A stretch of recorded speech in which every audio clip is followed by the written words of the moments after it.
O projeto Memória do Tribunal Regional do Trabalho da 9ª Região recebe hoje o Dr. André Zipperer, advogado trabalhista, uma longa militância, é filho de um dos mais conhecidos servidores do tribunal e uma pessoa muito respeitada no meio da justiça trabalhista paranaense. Dr. André, quero lhe agradecer em nome do nosso presidente, o Dr. Célio Valdraff, a sua gentileza de nos dar esse depoimento, que é muito importante para que as novas gerações conheçam bem o trabalho da advocacia trabalhista e principalmente junto ao nosso tribunal, que este ano está completando 47 anos. Acabou de completar. Muito boa tarde, doutor André. Muito boa tarde e cumprimento a todo mundo que está assistindo, né? É um prazer para mim estar aqui, na verdade. Eu que praticamente sou filho da Justiça do Trabalho, não é um exagero dizer que eu nasci dentro da Justiça do Trabalho, né? Tá aqui onde meu pai também teve há algum tempo atrás. E compartilhar com vocês todas as histórias e aqui tudo que a gente tem para conversar com vocês. Obrigado, Hernani. Como é que é essa história de ter nascido dentro da Justiça do Trabalho?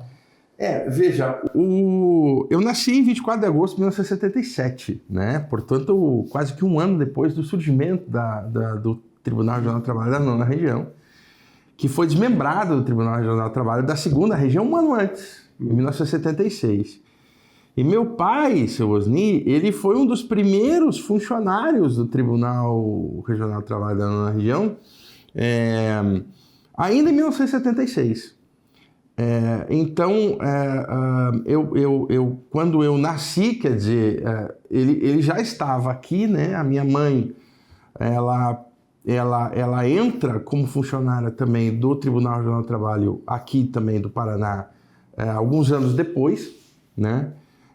Então, praticamente toda a minha memória de infância, de adolescência, em casa, os comentários, as pessoas que frequentavam a minha casa, são praticamente todas relacionadas à Justiça do Trabalho aqui do Paraná e ao tribunal, as pessoas que estavam aqui, justamente por compartilhar esse dia a dia dos meus pais, né? E obviamente que eu sempre contaminado por aquelas histórias, aquelas conversas, né? de dia a dia, de trabalho, que faziam com que a gente tivesse todo o interesse, né, de saber o que se passava aqui no tribunal. O senhor estudou em que colégio? Eu fiz Dom Bosco, né? Eu morava na frente do Dom Bosco na época ainda, lá no AU, e depois eu fiz Cefet, né? Eu fiz a escola técnica, meu pai é aposentado também, professor federal aposentado pela Universidade Tecnológica, né? Na época Cefet. Eu fiz o 2º grau técnico, então, em eletrônica no Cefet e gostei tanto que fui ser advogado, né? E aí, obviamente, não dei certo lá e acabei indo para a faculdade de Direito e fiz Direito na PUC, né? Sempre digo, ainda no século passado, né? No tempo que não era pontifícia ainda. Não, era pontifícia. Já era pontifícia. Uhum. Não era católica, só católica. Era pontifícia, já era PUC. E me formei, meu último ano foi 99 a 2000, mas nunca parei, na verdade, de estudar. A academia é a minha grande paixão, né? Os estudos, né? Eu fiz uma pós-graduação, depois fiz mestrado na Unicuritiba. Meu orientador foi o professor Eduardo Baracá, que é desembargador aqui, né, da 9ª Região. E também tive como professor e membro da banca no meu mestrado o professor Gunter, né, Luiz Eduardo Gunter, aqui também, desembargador aqui. E depois fui fazer o doutorado, retornei para a PUC, ainda em 2014, fui fazer o doutorado, então, em Direito, até 2018. Também tive na minha banca também o professor Gunter novamente, com muito prazer, tenho muita admiração por ele. e que também fez parte da banca do meu irmão também no doutorado. E desde então, né, a gente se dedica não só à advocacia, mas também a dar aula, né, ao magistério. Eu já dei aula, inclusive, na escola judicial aqui, que foi um dos grandes pontos altos da minha carreira aqui, que me deixou bastante emocionado e feliz. Muito bem. Ou seja,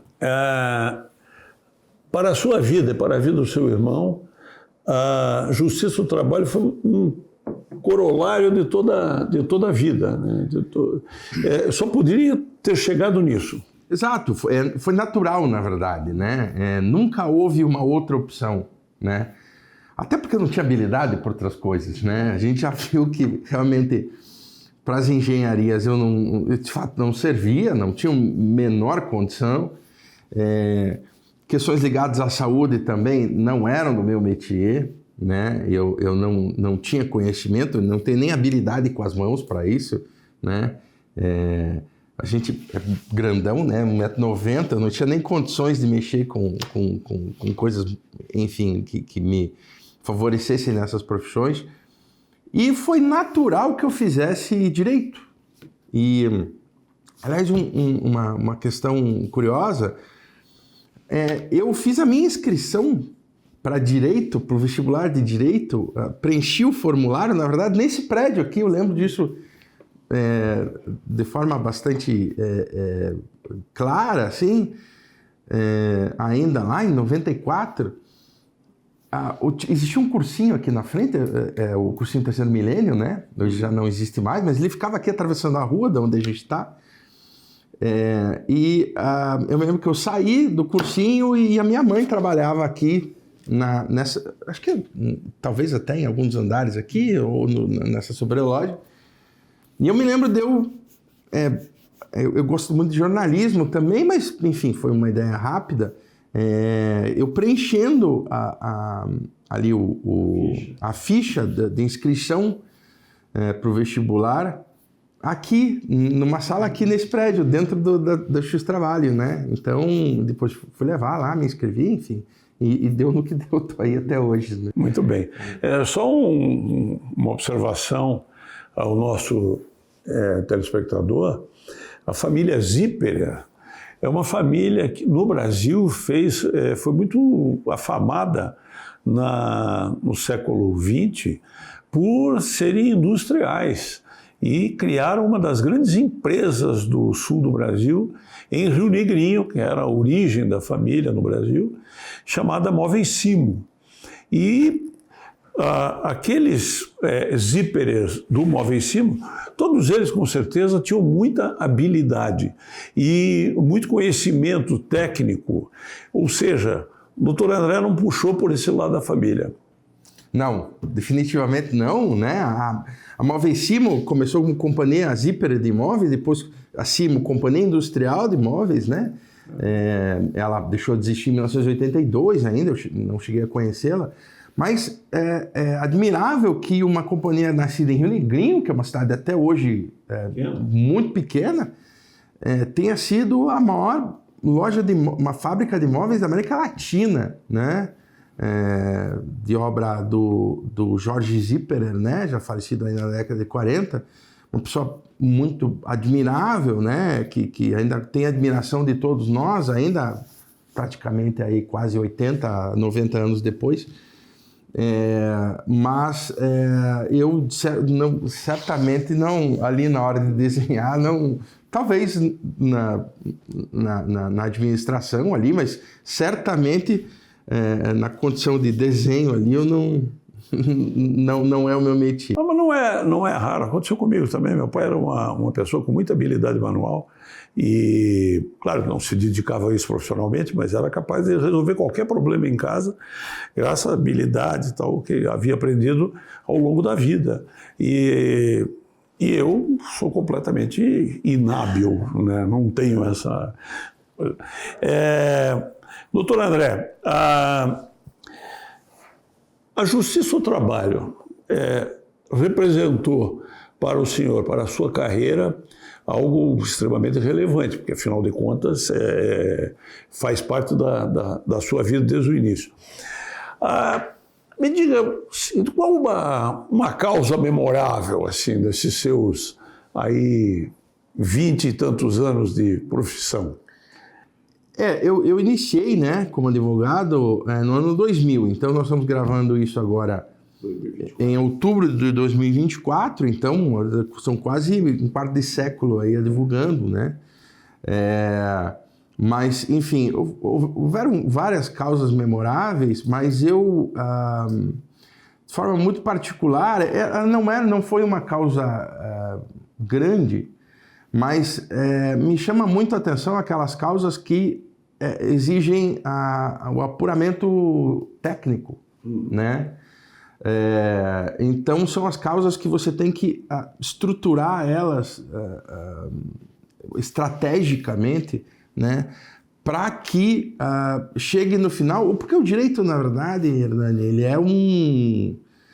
é um jogo de xadrez, né? Você tem que antecipar o que a outra pessoa vai fazer justamente para conseguir ter um determinado movimento aqui, né, para prejudicar o movimento futuro da parte contrária. Então, essas causas que a gente consegue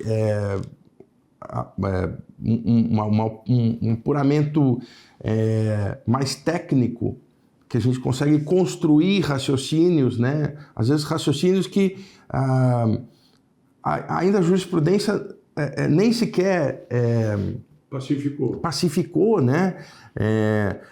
Que, por exemplo, teve um caso no qual eu ainda, enfim, hoje já não faço mais reclamantes, assim, mas muito no começo, né?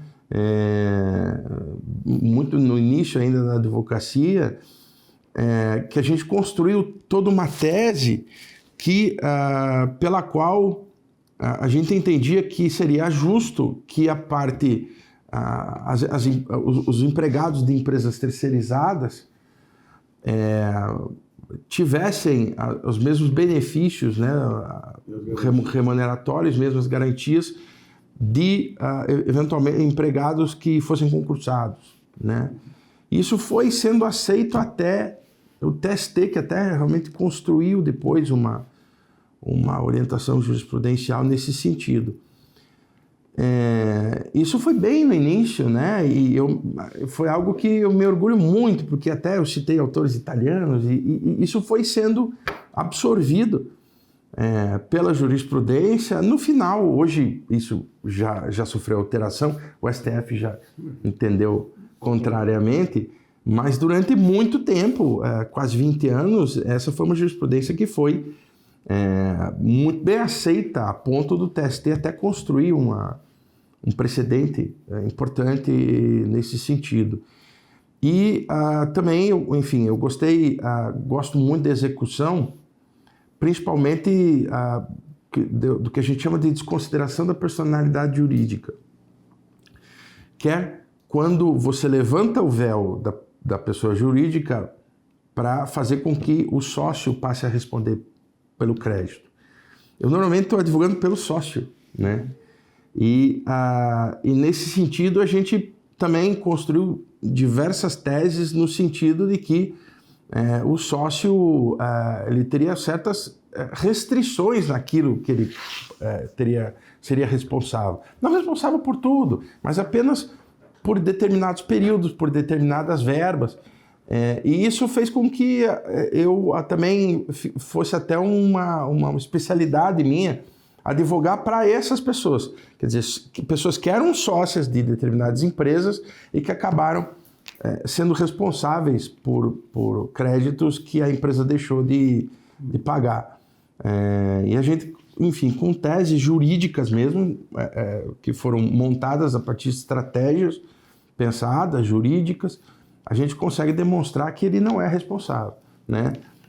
Então, são assim, dois casos que sempre me chamaram muita atenção e que eu tenho assim, um certo orgulho de ter montado essas teses jurídicas que depois se espalharam, né, para todo a justiça.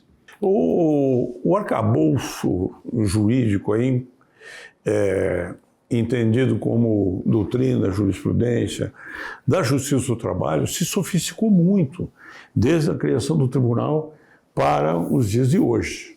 No início, era muito mais necessário os advogados se basearem em preceitos do direito civil, do processo civil, do que hoje, né? Inclusive, houve uma construção, que é uma palavra que o senhor gosta de falar, uma construção muito grande de todo esse arcabouço jurídico da justiça do trabalho, coisa que no início não havia.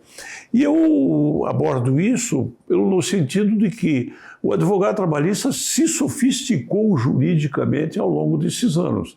Acho que quando o senhor começou a advogar, já havia essa sofisticação, né? A justiça do trabalho já estava passando por mudanças muito sérias e, inclusive, andando à frente das demais instâncias da justiça brasileira. O caso do processo eletrônico, por exemplo. O senhor já entrou na profissão com o processo eletrônico em curso, não o atual sistema, mas havia lá o SWAP e outros sistemas que vieram na evolução. Conta um pouco desse avanço. A pergunta é muito interessante, na verdade, e esse é um tema que muito me é caro, porque nos meus estudos de doutorado, eu abordei talvez o que é hoje, talvez a questão de maior repercussão, de maior debate dentro do direito do trabalho, que é o trabalho plataformizado, o trabalho via plataformas digitais, ou o trabalho por aplicativo, né? O contrato do pessoal do Uber, dessas empresas de entrega, Rappi, iFood, enfim. Então, e o meu primeiro livro, que é de 2019, Trabalho Intermediado por Plataformas Digitais, é o primeiro livro do Brasil a tratar sobre esse tema, sobre a perspectiva do direito do trabalho. Então, foi o responsável, na verdade, por ter construído muito do que se estuda hoje, né? Foi o que, na verdade, me deu uma certa projeção para que as pessoas pudessem me chamar para debates, enfim. E o que eu digo hoje é o seguinte, hoje, de 2017 para cá, principalmente, Hernani, o direito do trabalho, e eu falo isso sem medo de errar, a gente vive... Você lembra daquele filme Mar em Fúria? Claro. Né? Mar em Fúria, com o... Como é que é o nome dele? Me escapou o nome, já lembro o nome dele. O livro Mar em Fúria, o nome em inglês é The Perfect Storm, né? Então, a tempestade perfeita. Então, eu digo que a gente vive tempestade perfeita. O que é tempestade perfeita? Eram 3 furacões que se juntaram ali no meio do oceano e atingiram o barquinho. E o que eu digo? Hoje a gente vive a tempestade perfeita, porque nós temos 3 situações que fazem com que a gente tenha o período de maior mudança e de maior agitação no direito e processo do trabalho desde o advento da CLT em 1943. Sem nenhuma sombra de dúvida. Por quê? Nós temos 3 tempestades e elas estão agindo conjuntamente. Né? 3 furacões mil. 3 furacões ao mesmo tempo. Né? Então nós tivemos a reforma trabalhista de 2017, né, que alterou mais de 250 pontos da CLT, mais de 100 artigos. Né? Nós tivemos outras alterações antes, mas foram alterações muito singelas, cosméticas, pontuais, elas não atingiram, enfim, os paradigmas do direito, né? Questões assim de relevância. E depois nós tivemos uma segunda questão, que foi o maior experimento social desde a Segunda Guerra Mundial, que foi a pandemia, o Covid, né? No qual bilhões de pessoas tiveram que se recolher em suas casas, né? E por conta disso, nós tivemos que rever conceitos que há muito tempo estavam esquecidos no direito do trabalho, né? Existia um conceito chamado fato do príncipe, rescisão por fato do príncipe, né? Ou seja, ninguém nem lembrava mais disso. Então, teve essas questões, assim, uma infinidade de medidas provisórias, né, que eram editadas sempre de madrugada, os debates aconteciam sempre de madrugada. E aí nós temos a terceira situação, que é justamente a questão envolvendo tecnologia e direito. Aliás, tecnologia e trabalho. E dentro dessa tecnologia de trabalho nós temos as plataformas digitais, né, os aplicativos, nós temos a substituição do trabalho humano por tecnologia, e nós temos, que é bastante particular nosso aqui, o processo do digital, né? O PJE, por exemplo, é de 1º de janeiro de 2011. A primeira vez ele foi inaugurado na Vara do Trabalho de Navegantes em Santa Catarina, lá em 1º de janeiro de 2011, mas antes disso... Ainda? De forma muito manca, né? Quer dizer, o nosso processo digital, que cada tribunal tinha o seu, o nosso processo digital aqui... O escritório digital. Que era o escritório, se chamava de escritório digital, né? E aqui a gente deve reconhecer, era o melhor sistema de processo digital do Brasil, de longe, disparadamente, né?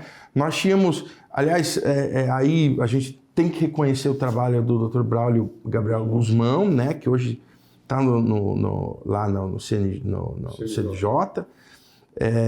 Então, nós tínhamos aqui disparadamente, as pessoas têm muita saudade do escritório digital, né? Que facilitava a barbaridade o trabalho para a gente.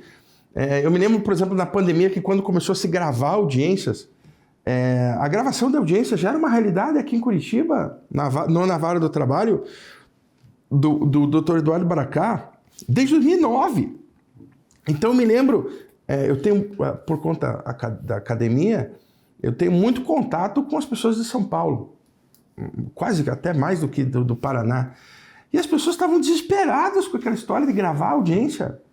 Eu falo, poxa, mas qual que é a novidade disso? Quer dizer, faz mais de 10 anos que a gente já faz isso aqui no Paraná e é algo que já é absolutamente superado, né? E audiência online também. Audiência online, exatamente. Foi o primeiro, exatamente, né? A gente tem que reconhecer o trabalho dele. É uma pessoa que mudou a justiça do trabalho, né? O trabalho dele particular, é uma pessoa que ele tem que ser reconhecido, ele merece homenagens mesmo.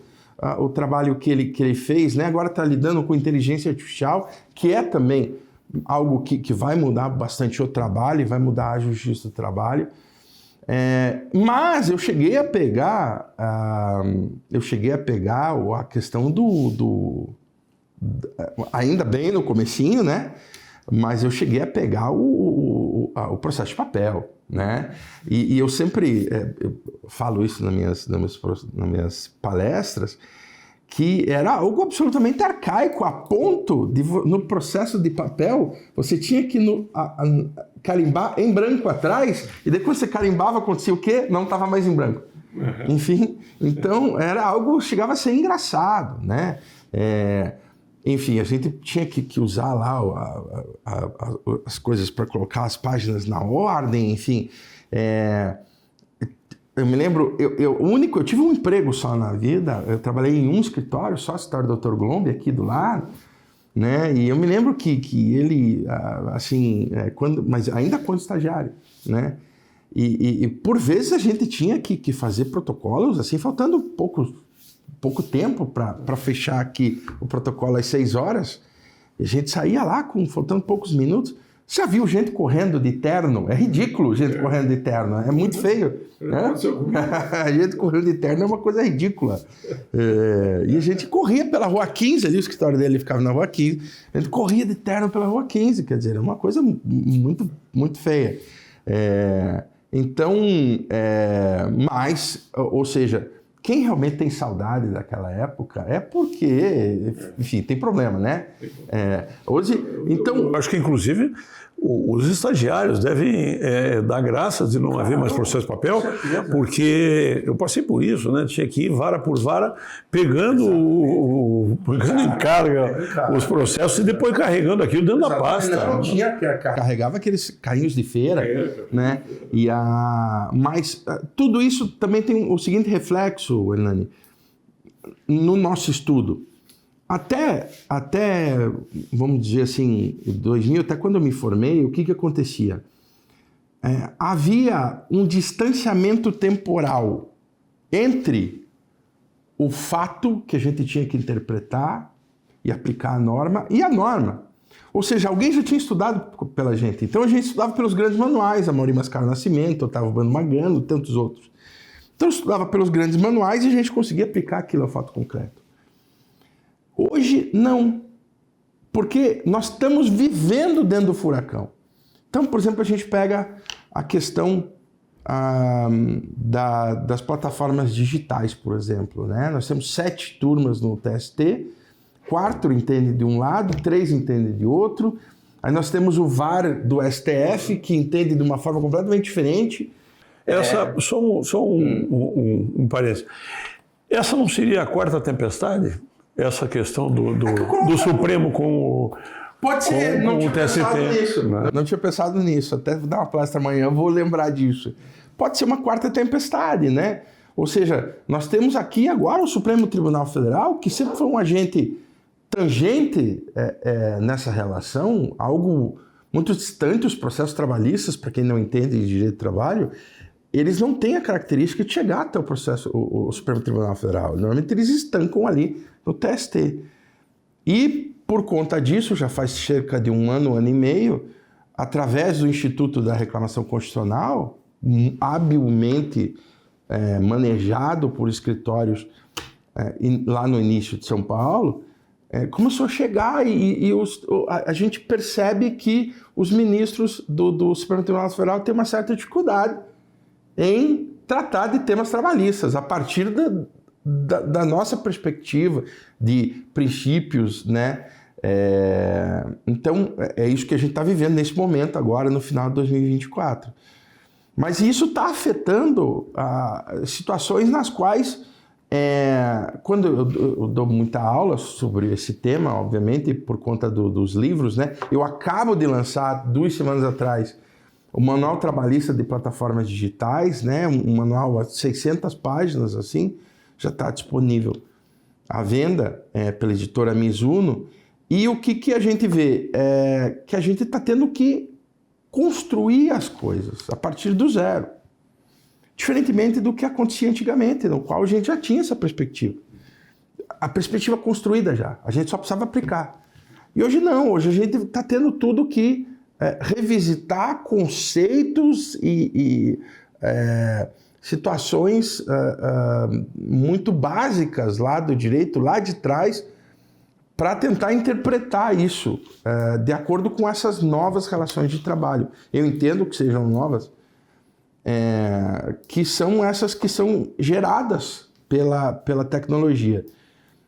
Agora, isso, quando que vai pacificar? A gente não sabe, né?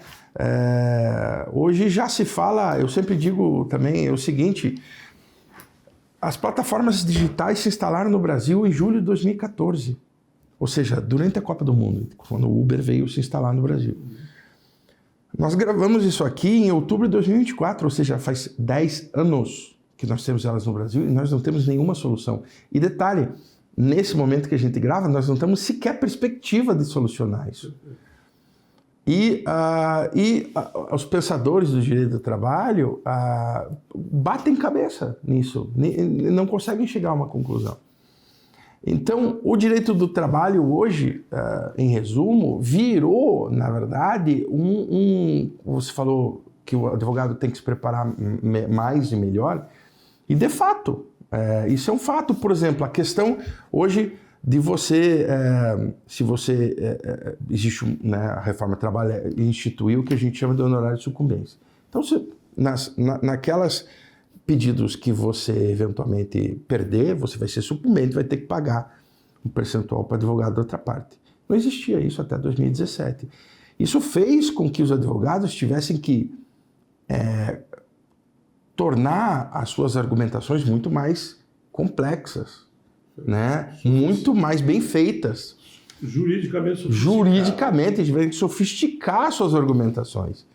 Ou seja, muitos daqueles profissionais que se utilizavam faziam ali as peças de uma forma muito aventureira ou muito simplória, se viram em apuros, né? Ou seja, hoje a gente vai ter que estudar muito mais, sob pena de condenar o nosso cliente, o nosso cliente ser condenado num determinado valor até que fica difícil dele pagar, né?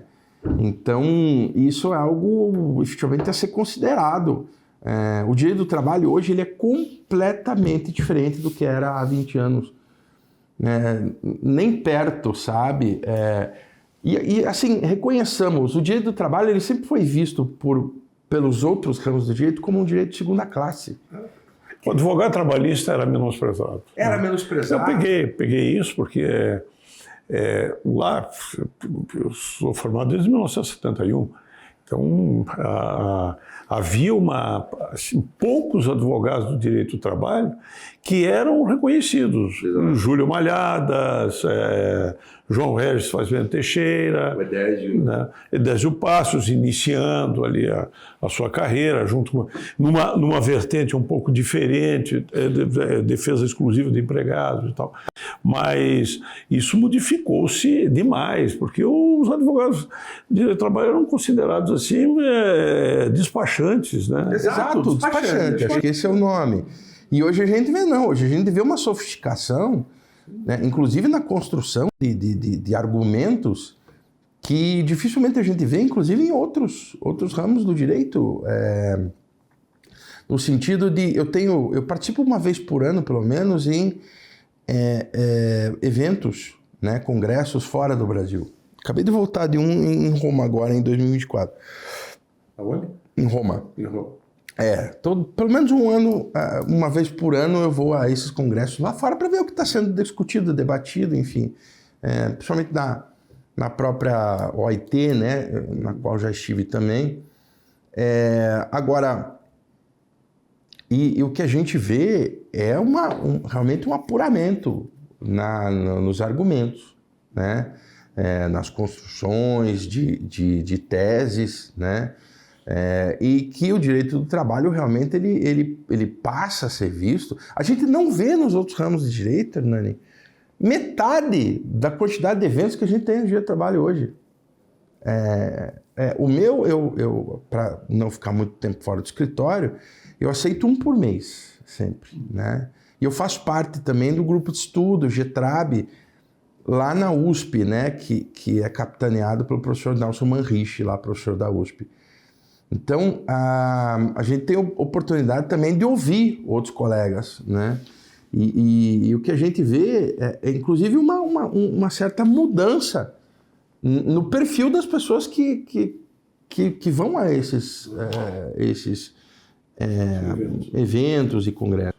Mas eu não conheço a realidade dos outros estados brasileiros, mas uma das coisas que sempre me chamou a atenção, principalmente pela convivência no cafezinho ali no térreo do fórum, é o coleguismo entre os advogados trabalhistas.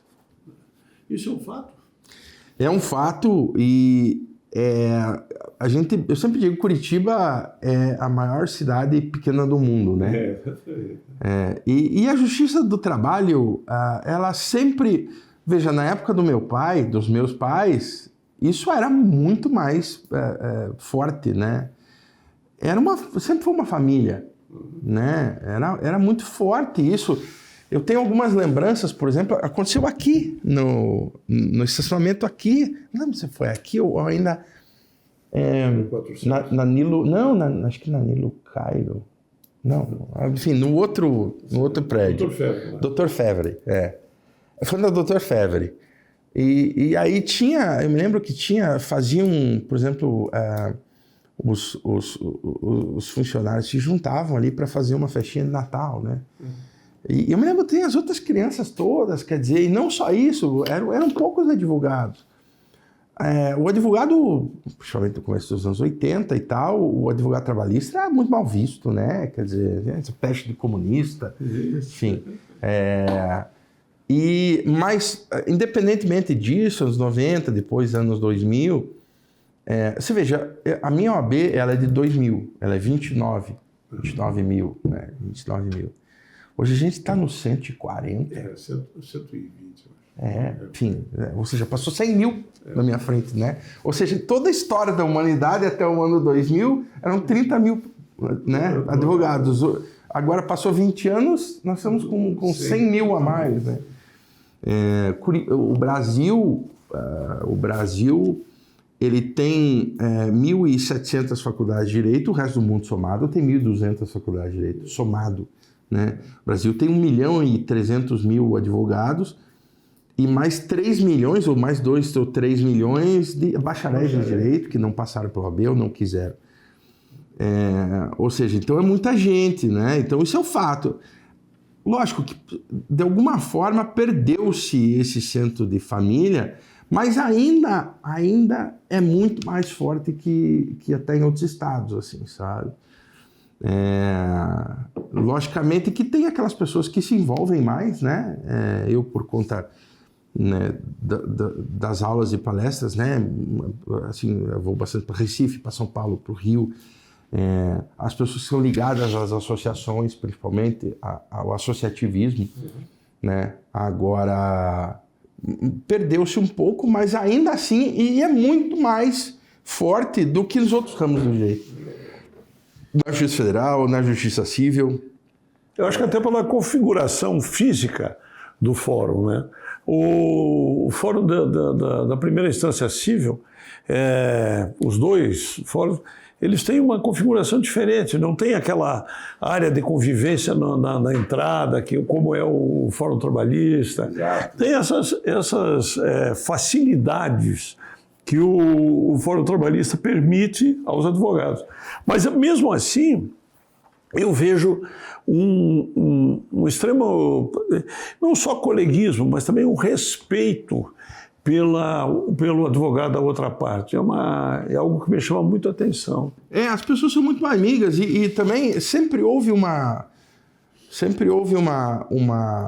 consciência de que eu vou estar fazendo audiência com esse colega, com essa pessoa, e na outra semana eu vou estar fazendo audiência representando outra pessoa completamente diferente, né? E assim, é melhor eu evitar, né, algum tipo de confronto, porque além de ser um amigo, normalmente é um grande amigo nosso, eu vou estar representando uma outra pessoa com interesses completamente diferentes, né? E esse coleguismo, ele sempre realmente existiu. Tem um conjunto de advogados aqui, mais antigos, né? Assim, um pouco da minha geração, mais velhos, que até se reúnem, tem uma chácara, eles mesmos têm uma chácara aí, jogam futebol, que vieram da Justiça do Trabalho, né? Mas então, realmente esse coleguismo, ele existe. Logicamente que da pandemia para cá, que houve a virtualização das audiências, isso se perdeu bastante. Eu demorei muito tempo para voltar a frequentar as varas. Na verdade, essa frequência nas audiências presenciais, ela só voltou a acontecer agora que o Lélio Bentes assumiu a presidência do TST, e ele foi bastante incisivo na volta das audiências presenciais, né? Porque até então todo mundo se favorecia com a virtualização das audiências. Então realmente houve um espaçamento, e uma questão que houve nesse período, teve uma determinada fase, eu acho que os outros colegas advogados vão concordar comigo, que teve uma geração de advogados muito novos, esses mais recém-formados. Isso já passou, já foi lá por 2015, eles eram muito agressivos. Eu preciso ser sincero com isso, eles eram muito agressivos. Mas eu acho que os antigos deram conta de amansar essa turma, e hoje realmente o tratamento voltou a ser bastante cordial. E o segundo grau? O seu relacionamento com o segundo grau, como é que o senhor vê o nosso tribunal em relação aos demais tribunais do trabalho do Brasil? eu costumo dizer, eu já dei aula, por exemplo, a primeira escola judicial que eu dei aula foi aqui no Paraná, logo que lancei meu livro em 2019, numa reunião aqui, né, numa reunião da escola judicial, e para falar exatamente das plataformas, foi um painel que dividiu eu e o procurador Cássio Casagrande, assim, nunca vou esquecer, fiquei muito feliz e tal, mediado pelo desembargador Aramis, que é do 5º, né, a convite do desembargador Cássio Colombo. E desde lá, então, eu já dei aula ou palestras em 14 escolas judiciais, dos 26 tribunais que nós temos, ou 24. Então, 14 eu já falei. Isso me fez com que eu pudesse conhecer realmente muitas delas, né? E por conta também falar bastante. Amanhã eu vou falar, por exemplo, na OAB do Espírito Santo, que é uma que eu nunca estive. Conhecer os advogados. Olha, eu posso assim falar com uma certa certeza. A advocacia trabalhista do Paraná, se não é a melhor do Brasil, está entre as 3 melhores, assim, de longe, disparado. O cuidado que se tem aqui é muito...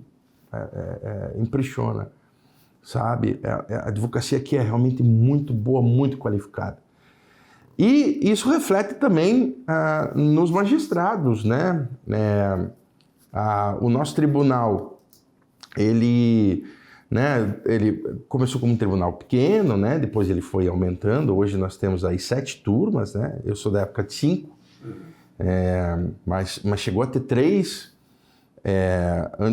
antes de mim, antes de eu começar a advogar. Mas o que a gente vê é que nós temos uma qualificação. E o TRT9, diferentemente de vários outros tribunais, vou me permitir aqui não citá-los, mas, por exemplo, é um tribunal que ele não é conhecido por um tribunal que seja bastante pró-empresa ou bastante pró-empregado, né? Logicamente que cada juiz, cada desembargador tem o seu posicionamento, cada turma, mas o tribunal em si, ele não é visto até por pessoas de fora com posicionamentos muito estanque, né? Um tribunal muito pró-empregado, um tribunal muito pró-empresa. Ele não... Por quê? Justamente porque as pessoas têm julgamentos muito corretos, assim, no sentido de apurados tecnicamente, né? E isso é fato. E o que a gente vê aqui também, que muitos desembargadores, juízes, se dedicam à atividade acadêmica, e isso traz um apuramento, um refinamento técnico nas decisões que é bastante interessante também, né? E lógico, quer dizer, a gente tem, enfim, a gente vê, né, tribunais, por exemplo, que os juízes de primeiro grau são muito grosseiros, né? Quer dizer, eles querem terminar a audiência em 5 minutos, porque já vem outra, já vem outra, já vem outra. E aqui não. Mas em relação especificamente ao tribunal de segundo grau, e eu falo isso até porque não preciso, quer dizer, já estou aí 25 anos, mas tem uma coisa que a gente tem que reconhecer, assim, até parabenizar. Os 2 tribunais que a gente é melhor recebido por desembargadores no Brasil é o TST, lá nos ministros, no caso, né? E o Tribunal do Trabalho do Paraná. Quer dizer, a advocacia sempre tem as portas abertas com os desembargadores. Existe uma facilidade de acesso muito grande e eles nos escutam com bastante atenção, fazem as anotações pertinentes e de uma forma muito cordial, né? Então, isso é algo que a gente deixa registrado, porque é muito importante para a advocacia, né? Muito importante para a advocacia. Que o magistrado, lembrando, né, que até por lei, o magistrado e advogados estão no mesmo nível, né? Logicamente que um oferecendo a ação, o outro defendendo a pessoa e o juiz dizendo o direito. Então, isso é muito importante, ou seja, de você receber educadamente, de forma cordial, os advogados e nas sustentações orais, dando atenção para os advogados, né? Isso é muito, assim, para nós, advogados. Eu sou Advocacia Futebol Clube, né? Eu faço parte do Instituto de Advogados do Brasil, lá no Rio de Janeiro, da Comissão Nacional de Direito do Trabalho do Conselho Federal, lá em Brasília, né? Aqui também da OAB do Paraná, já fiz parte do IAP.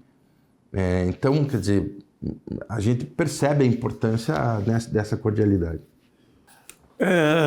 Doutor André, o senhor, com toda essa bagagem teórica e prática, com toda a sua vivência, com essa capacidade de circular em diferentes áreas do direito do trabalho no país e até no exterior, como é que o senhor vê o futuro da profissão dentro da Justiça do Trabalho?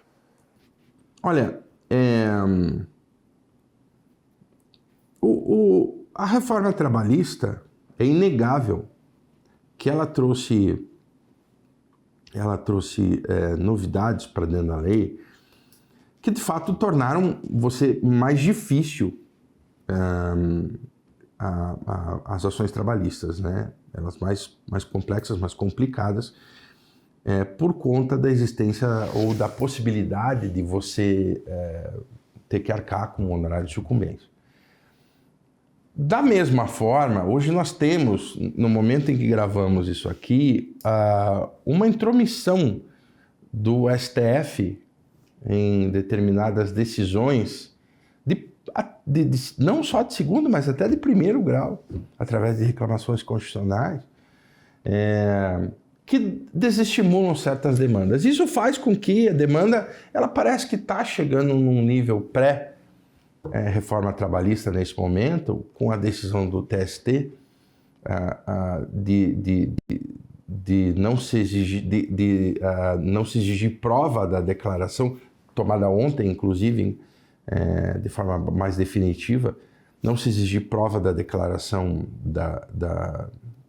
que é necessária para a declaração de justiça gratuita, e por conta disso, o afastamento, né, da condenação do honorário de sucumbência. Mas isso fez com que aquela enxurrada de ações que existiam antigamente, eu falo assim, eu não entro no mérito se era correto ou era incorreto, se isso beneficiava ou não o trabalhador. Isso é um debate enfim, interminável, né? Mas eu estou dizendo na matéria de trabalho para o advogado, né? Quantidade de trabalho para o advogado. O fato é que diminuiu a quantidade de trabalho para o advogado, né? Mesmo as reclamatórias trabalhistas de hoje, elas têm valores muito inferiores ao que tinham antes da reforma trabalhista, né? Principalmente ações de banco, ações que eram bastante conhecidas, ações de motorista de caminhão. Mas também é reflexo de uma formalização maior do trabalho, não é? Também, ou seja, também de um certo acerto, né, de negociações coletivas que influíram nisso e de um certo acerto dos próprios empreendedores, dos próprios donos de empresa que procuraram se precaver um pouco mais em relação a isso.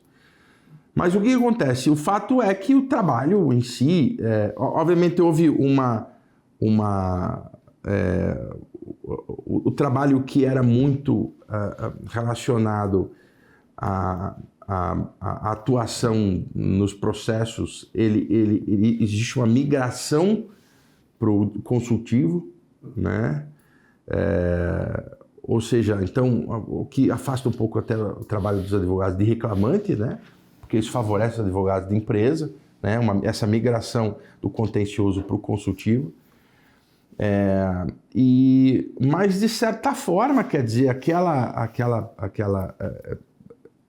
exagero que nós tínhamos de ações trabalhistas antigamente não existe mais. Ações ficaram mais complexas e menores, né, menor valor, e isso realmente diminuiu o trabalho para o advogado, né? E existe muita gente, inclusive, deixando a advocacia trabalhista para fazer outras coisas. E existe uma migração bastante intensa da advocacia trabalhista para a advocacia previdenciária, né? Muita gente abraçando o ramo previdenciário, né? Quem pôde se aposentar, está se aposentando, se aposentou, oficialmente, né? E esse é um movimento que a gente tem que admitir hoje, em 2024, que é bastante intenso, bastante forte, né? Então, o que eu vejo hoje, né? Existe, além de uma própria má vontade dos tribunais superiores e do próprio legislativo com o direito do trabalho e a própria justiça do trabalho, que é vista de uma forma até injusta, como uma inibidora de crescimento do país. Porque você veja, hoje nós temos, até 3 ou 4 anos atrás, nós tínhamos 100 milhões de ações no Brasil. 100 milhões de ações judiciais no Brasil. 8 milhões eram da Justiça do Trabalho. 8 milhões. Então, quando se fala em excesso de judicialização, primeiro, o brasileiro é um povo que gosta de uma briga, né? É o famoso vá procurar seus direitos. Isso. Né? Ou vou procurar meus direitos. Mas isso que eles falam de excesso de judicialização na Justiça do Trabalho é injusto e não é verdadeiro. Porque dos 100 milhões ou quase 100 milhões de ações, só 8 são trabalhistas. Ou seja, 92 milhões são ações ou da Justiça Federal ou da própria Justiça Civil. Exatamente. E existe daí crítica à própria atuação da Justiça do Trabalho, por exemplo, que vê com muito maus olhos soluções que são extrajudiciais, como, por exemplo, o próprio acordo extrajudicial, né? Nós tivemos recentemente uma decisão do CNJ obrigando, entre aspas, os tribunais a homologar esses acordos extrajudiciais, né? Não fazer como fazia São Paulo, por exemplo, que homologava de forma parcial, né? O que estimulava efetivamente a negociação ali, e quer dizer, as pessoas estão acompanhadas por advogados profissionais, né? Que respondem por aquilo que fazem. Nós temos situações de câmaras de arbitragem, por exemplo, que é uma solução trazida na própria reforma trabalhista, né? Arbitragem trabalhista, que também ainda parece que é algo... Eu cheguei a participar de uma arbitragem trabalhista na Câmara da Arbitragem Trabalhista aqui do Paraná, junto com o professor Dalegrave, junto com a professora Ana Paula Pavelski, e que, enfim, está funcionando, mas que não é vista como solução, né? Então, e a própria Justiça do Trabalho vê isso com muita ressalva, né? Ou seja, ainda se vê como os donos da solução, né? Então, logicamente que negociações, né? Os próprios acordos que são fechados antes do protocolo da ação, isso tudo também devem ser estimulados, né? Porque evitam essa judicialização de fato. Não estou dizendo que 8 milhões de ações seja pouco, de fato, não. Mas dentro de uma característica do judiciário brasileiro ainda, é absolutamente injusto você dizer que existe um excesso de judicialização na Justiça do Trabalho. O povo brasileiro é um povo muito briguento, né? Muito diferente de outros sistemas judiciais, né? Que você vê, para você entrar com uma ação nos Estados Unidos, por exemplo, além de caríssimo, né? Você tem aquela fase pré-processual de produção de provas, né? O discovery, ou seja, são situações que fazem até a complexidade ser um pouco maior. As ações trabalhistas mesmo, eles privilegiam as ações que são ações plurimas, né? Normalmente ações coletivas, né? Não as ações individuais, elas quase existem em número muito pequeno. Enfim, mas o fato é que a gente está passando por um determinado... Agora, uma coisa que é inegável é a tecnologia tomando espaço, né? A gente vai ver em pouquíssimos anos, quem estiver me assistindo aí em 2026, por exemplo, certamente já vai ter a inteligência artificial atuando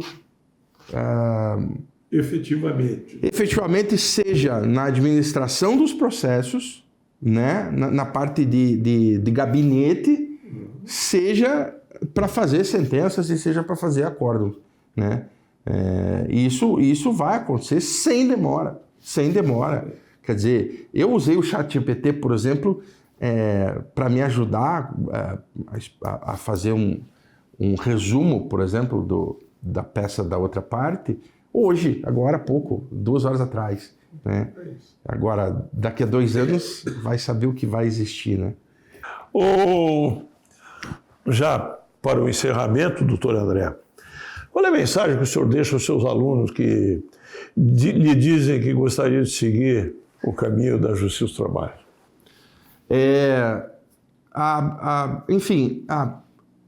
São assim, 3 situações que eu acho que a pessoa que vem advogar nessa especialidade da justiça do trabalho, eu acho que tem que se atentar. A primeira é que, de acordo com tudo que a gente falou aqui, a gente vê que a justiça do trabalho ela não é mais uma justiça onde o princípio da simplicidade figurava, né? Quer dizer, ou seja, estudem, né?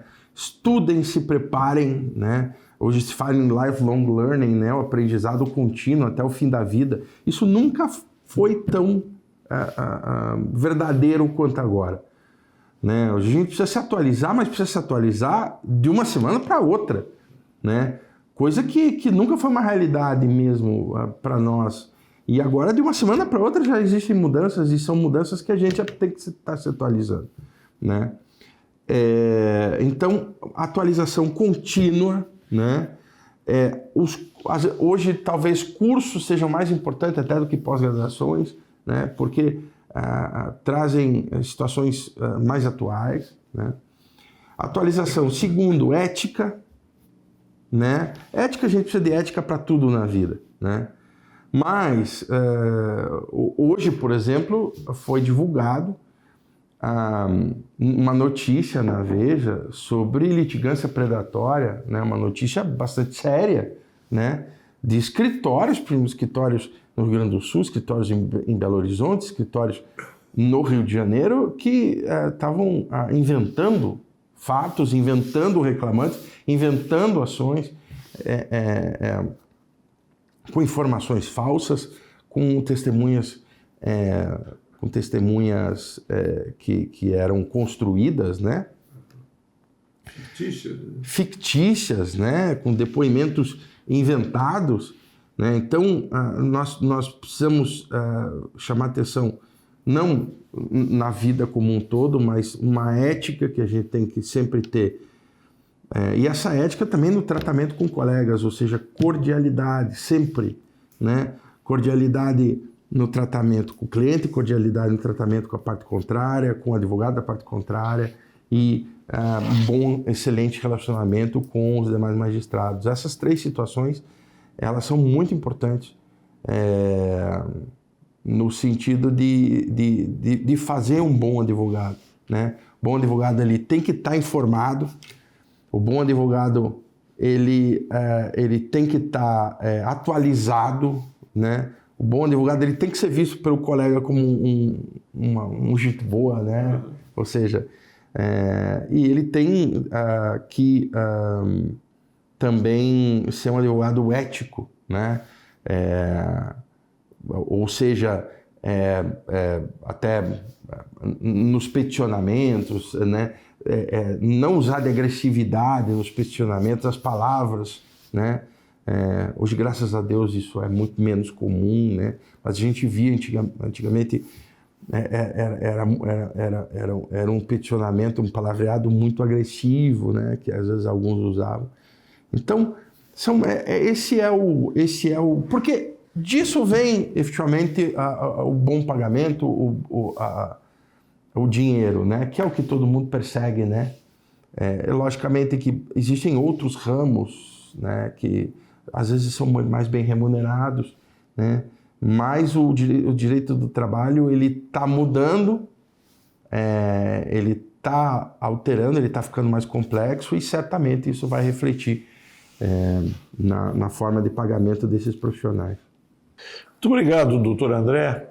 Eu quero lhe agradecer muito mais uma vez, em nome do desembargador Célio Valdraff e de toda a equipe do Tribunal, do TRT 9, agradecer a sua presença aqui e a palavra é sua para as despedidas. Bom, a todo mundo que está me assistindo, eu queria agradecer o Tribunal Regional do Trabalho da 9ª Região, quer dizer, o TRT, ele é quase uma extensão da minha casa, e eu falo isso sem exagero, né? Ele é quase uma extensão da minha casa mesmo. Durante muito tempo, acho que eu até passei mais tempo nas dependências aqui da Justiça do Trabalho do que até mesmo em casa ou com a família.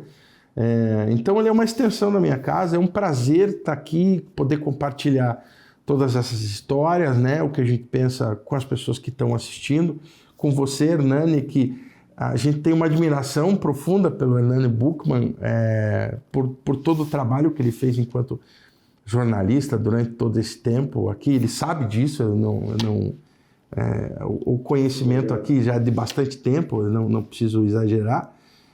O TRT tem muita sorte de tê-lo aqui. Enfim, mandar um abraço para todo mundo aí, desejar saúde, sorte e bastante sucesso a todo mundo que estiver acompanhando a gente.